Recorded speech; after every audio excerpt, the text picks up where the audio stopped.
On the morning of December 19, 1854, 100 people left the warmth and comfort of their homes, trudged through the snow, and stood beside an open-air shed just north of Elm Street. It was the entire population of Winnetka. The day was chilly and overcast, and they stomped about to keep warm. There were no shops yet, few streets, just dense forest all around them. At about 10:30, the crowd faced south to see what they were waiting for. The first train pulling into Winnetka. When the Chicago and Milwaukee Railroad laid tracks as far as Waukegan, they inaugurated service with a promotional car. Making only 5 stops, Winnetka coming right after Evanston, the one-way trip took 2.5 hours.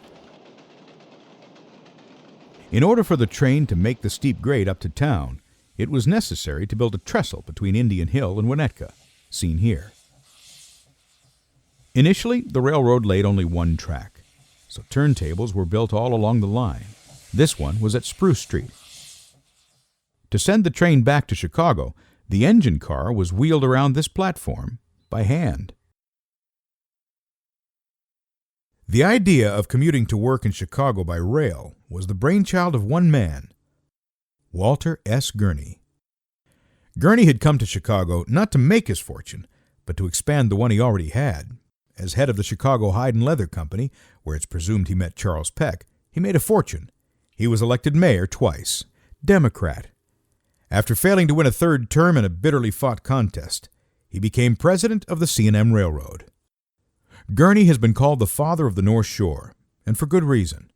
Once he knew where the tracks were to be laid, he bought up all the available land around them. He shared title with Charles Peck for all his Winnetka holdings. The men supervised the platting of the town, creating many of the streets we know today. Gurney also acquired much of the land that would become Glencoe, Highland Park, and Lake Bluff as well.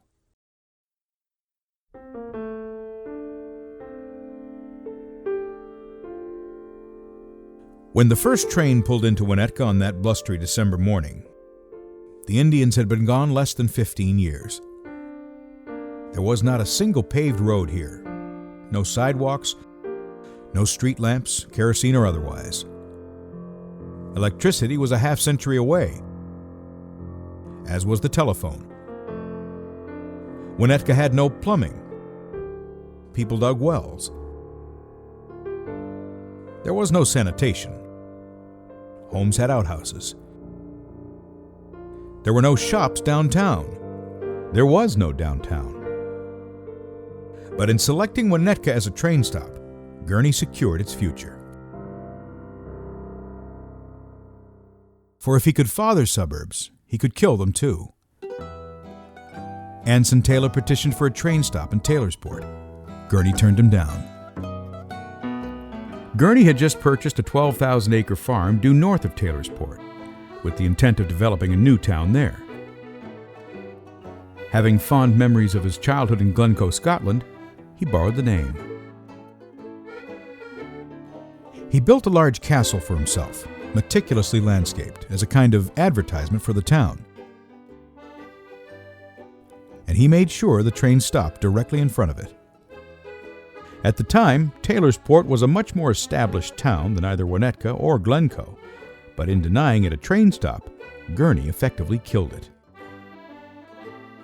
Gurney did the same with Port Clinton. It was too close to his land holdings in what would become Highland Park. When he denied it a train stop, Port Clinton died. He tried to kill Lake Forest, too.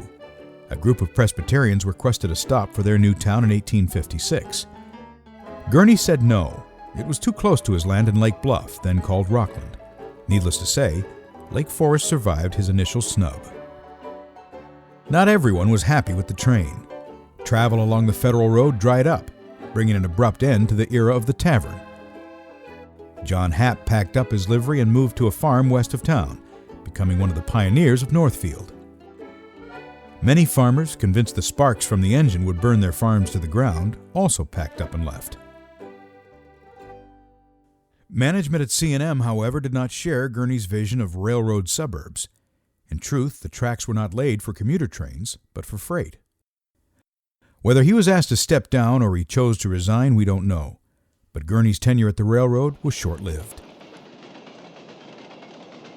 It was not until the following year that the railroad tentatively experimented with passenger service by adding what was called an accommodation car to the freight.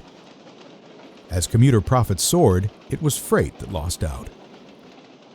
Meanwhile, Gurney continued his land speculation from his Glencoe mansion, but he overextended himself, and when the Civil War broke out, he declared bankruptcy. He sold Charles Peck his half of their Winnetka holdings before returning to his home state of New York, where he later died of pneumonia. His old castle still stands today, in sight of the tracks he helped build. Long after Gurney left Illinois, the railroad named a new depot in Warren Township after him. Eventually, a town grew up around the depot, adopting the name. Of the thousands of visitors to Gurney's many outlet malls or Great America, few have any idea that Walter Gurney was the one man who, more than any other, envisioned Chicago's railroad suburbs.